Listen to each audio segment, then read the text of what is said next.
구약성경 469페이지 사무엘 하서 4장의 말씀을 볼 차례입니다. 사무엘 하서 4장 1절의 말씀 그리고 7절로 12절까지의 말씀 보도록 하겠습니다. 먼저 사무엘 하서 4장 1절의 말씀을 읽겠습니다. 시작. 사울의 아들 이스보셋은 아브넬이 헤브론에서 죽었다 함을 듣고 손에 맥이 풀렸고 온 이스라엘이 놀라니라. 7절부터 12절까지 읽습니다. 시작. 그들이 집에 들어가니 이스보셋이 침실에서 침상 위에 누워 있는지라.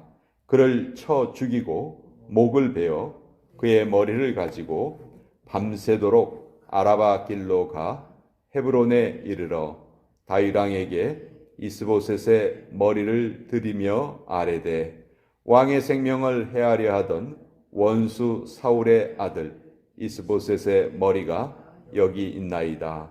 여호와께서 오늘 우리 주 되신 왕의 원수를 사울과 그의 자손에게 갚으셨나이다 하니 다윗이 부에롯 사람 림몬의 아들 레갑과 그의 형제 바하나에게 대답하여 그들에게 이르되 내 생명을 여러 환난 가운데에서 건지신 여호와께서 살아계심을 두고 맹세하노니 전에 사람이 내게 알리기를 보라 사울이 죽었다 하며 그가 좋은 소식을 전하는 줄로 생각하였어도 내가 그를 잡아 시글락에서 죽여서 그것을 그 소식을 전한 가품으로 삼았거든. 하물며 악인이 의인을 그의 집 침상 위에서 죽인 것이겠느냐?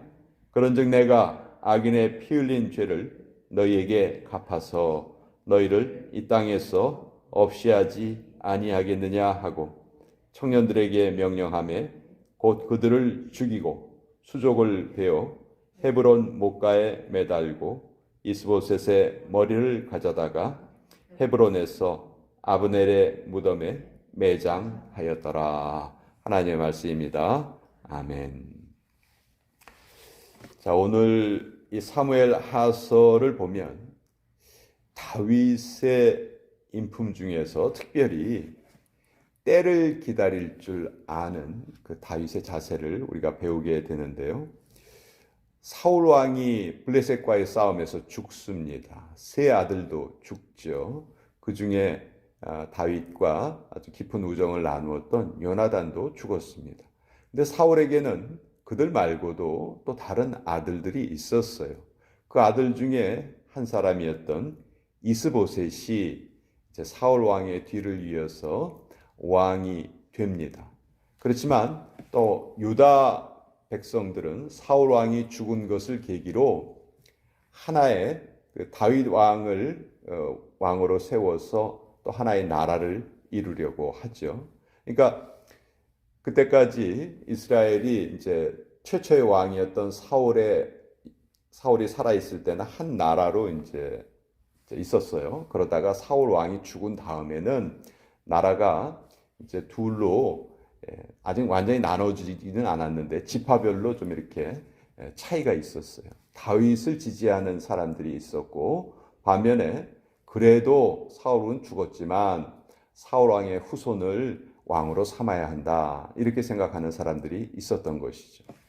자, 다윗은 평생에 3번 기름 부음을 받습니다. 왕이 되기 위해서 기름 부음을 받는데 첫 번째가 어렸을 때 사무엘이 다윗의 집에 찾아오죠.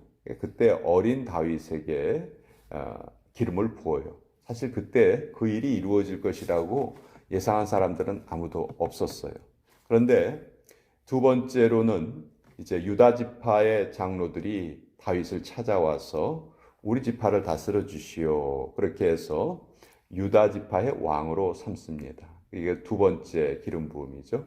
그리고 세 번째 기름 부음은 그로부터 7년 반 후에 나머지 이스라엘의 11지파의 장로들이 찾아와서 다윗에게 기름을 붓고 우리 전체를 다스려 주십시오. 이렇게 부탁을 해요. 자, 요 7년 반의 기간이 다윗에게는 정말 중요한 기간이었어요. 30살 때 유다 지파의 왕이 됩니다. 근데 이스라엘 전체의 왕이 된 것은 다윗이 37살, 38살 요때거든요. 그러니까 요 기간 동안 그 기간을 다윗은 유다 지파의 왕으로 지내고 있었던 거예요. 근데 이때 이스보셋이 사울의 뒤를 이어서 왕이 됐지만 사실 이스보셋은 허수아비였어요. 아무런 실권이 없었어요. 진짜 실권을 쥐고 있었던 사람은 누구냐 하면 군대 장관이었던 아브넬이라는 사람이 있었어요. 이 아브넬이 이 허수아비 이스보셋을 앞에다 세우고 자기가 모든 실권을 장악을 합니다. 그래서 사울의 자기가 모시던 왕의 첩하고 통간을 해요.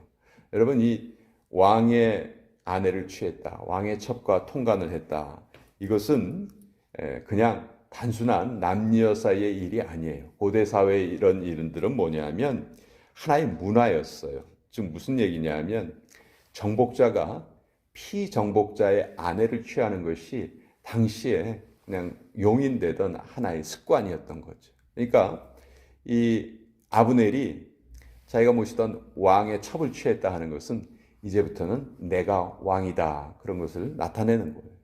자, 분명히 이스보셋이 왕으로 있어요. 근데 자기가 왕 노릇을 하는 거예요.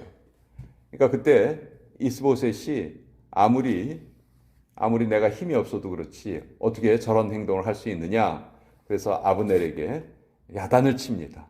그랬더니 오히려 아브넬이 이스보셋을 협박을 해요. 너 지금 이 나라의 왕이 된 것이 나 때문인데 나를 그렇게 대하면 나 그냥 다윗에게 가서 그냥 항복해 버릴 거야, 그렇게 말해요. 그리고 실제로 아브넬이 다윗을 찾아옵니다.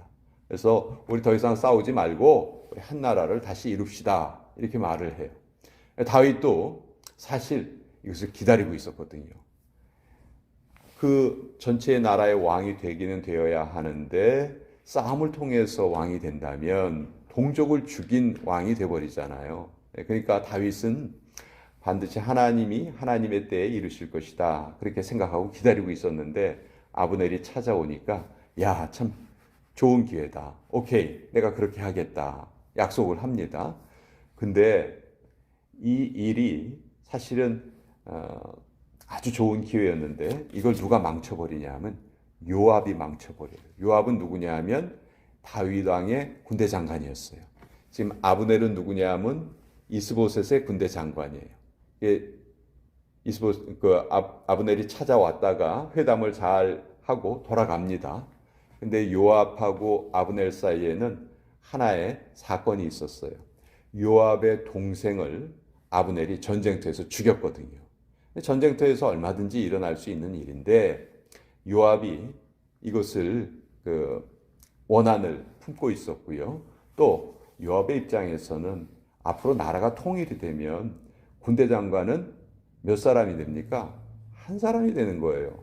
근데 아무리 자기가 다윗의 신복이라고 하지만 자기가 군대 장관이 되리라는 그 확신이 없으니까 이번 기회에 내 라이벌을 처치해야 되겠다, 이런 생각을 하고 아브넬을 죽여버려요.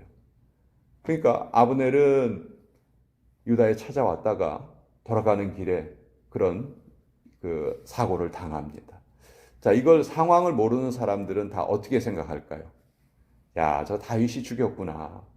자기를 찾아온 사람을 다윗이 죽이고 이제 사울의 이스보셋의 군대 장관을 죽이고 자기가 왕이 되려고 하는구나. 백성들의 민심이 완전히 흉하게 됐어요. 그래서 다윗이 자기가 죽인 것이 아니라는 것을 알리기 위해서 아주 성대하게 장례를 치르고 또 실제로 아브넬의 죽음을 슬퍼합니다. 자, 이제 이 소식이 이스보셋에게 들린 거예요. 이스보셋은 지금 기뻐해야 될까요? 슬퍼해야 될까요? 자기에게 무례하게 대했던 아브넬이 죽었다는 소식은 기쁜 소식이기도 하지만 또 자기의 나라를 지탱하고 있던 기둥 같은 사람인데 그 사람이 죽었으니 이제 자기의 왕권이 유지되기도 힘든 상황이 된 거예요. 자, 이제 이것을 요것을 요 기회를 노리려 했던 레갑과 바하나라는 그 이스보셋의 신하가 있었습니다. 요 두 신하가 이스보셋이 낮잠을 자고 있는 그 틈을 타서 그냥 죽여버려요. 침실에 들어갈 수 있는 정도의 사람들이었으니까 아주 신복들이었죠. 믿을 만한 사람들이었는데 배신을 한 거예요. 그리고 이 사람들이 그 이스보셋의 머리를 가지고 다윗왕께로 옵니다. 야, 우리 이스보셋의 머리를 가지고 가니까 우린 분명히 상을 받을 거야. 그러고 이제 유다 땅에 도착을 한 거예요. 이때 남유다의 수도는 헤브론이었죠. 헤브론에 다윗이 살고 있었어요. 근데 거기를 이제 밤새도록 달려온 거예요. 근데 이때 다윗의 행동이 참 의미가 있습니다. 만약 다윗이 왕이 되는 것을 사람의 능력으로, 사람의 힘으로 내가 왕이 되는 때를 정할 수 있다라고 생각했다면 아마 이때 이 사람들에게 상을 줬을 거예요. 아, 잘했다. 덕분에 내가 이제 이스라엘 전체의 왕이 되는구나. 그렇게 상을 줬을지 모르겠어요. 그런데 다윗은 자기가 왕이 되고 안 되고는 자기에게 달려있는 것이 아니다. 이것은 하나님이 정하신 때에 이루어진다 하는 것이 이것이 다윗의 믿음이었고 다윗의 확신이었어요. 그렇기 때문에 여기에서 이 사람들에게 오히려 벌을 내리죠. 사실 이와 비슷한 일이 있었어요. 다윗이 그렇게 말하잖아요. 자기를 그렇게 죽이려고 애를 썼던 사울 왕이 죽었을 때 사울 왕의 죽음을 알린 사람에게 다윗이 오히려 벌을 내리죠. 그렇죠? 그것이 다윗에게 좋은 소식이 될 거라고 오해했던 사람은 오히려 벌을 받아요. 다윗의 믿음은 이거였어요. 사울 왕이 비록 나를 그렇게 힘들게 하긴 했지만 사울을 왕으로 삼으신 이가 누구냐? 하나님이시지 않느냐? 사울을 왕으로 삼으신 이가 하나님이시기 때문에 나는 하나님께 기름 부음 받은 자에게 손을 댈 수 없다. 만약 하나님이 내가 왕이 되기를 원하신다면 하나님의 방법대로 반드시 해결시켜 주시고 하나님의 때에 내가 왕이 될 것이다. 그렇게 굳센 믿음을 가지고 있었죠. 사실 이것이 저는 다윗의 여러 인격 중에서도 가장 우리가 성도로서 좀 배울 만한 점이 아닌가. 하나님의 때를 기다릴 줄 아는 지혜. 무조건 기다리는 건 아니죠. 그냥 그 하나님의 때가 이루어질 때까지 우리는 꾸준히 준비를 해야 합니다. 내 자신을 준비시키고 내 자신을 훈련하고 하나님과 깊은 교제를 나눠야 해요. 그러나 정작 어떤 일이 이루어지는 시점 자체는 그건 우리가 정하는 것이 아니죠. 복음서에도 보면 예수님께서 어떤 행동을 하실 때 보면은 그 앞에 때가 참에라는 그런 구절이 있는 경우가 많아요. 때가 참에 예수님께서 복음을 전하기 시작하셨고 때가 참에 예수님께서 예루살렘으로 올라가셔서 십자가에 매달려 돌아가셨죠. 예수님은 정말 때에 민감한 삶을 사셨는데 그 때의 주인이 바로 하나님이시라는 것을 너무도 잘 알고 계셨기 때문이에요. 우리도 우리의 인생을 살아가면서 마음이 급해질 때가 참 많이 있습니다. 내가 이 일을 이때 하고 싶고 이렇게 하고 싶고 그런 생각이 많이 들죠. 그러나 신앙인의 자세는 뭐냐 하면 그것을 그냥 하나님께 알려드리는 거예요. 하나님, 제 마음이 이렇습니다. 그러나 모든 일은 하나님의 때에 하나님의 방법으로 이루어 주시옵소서.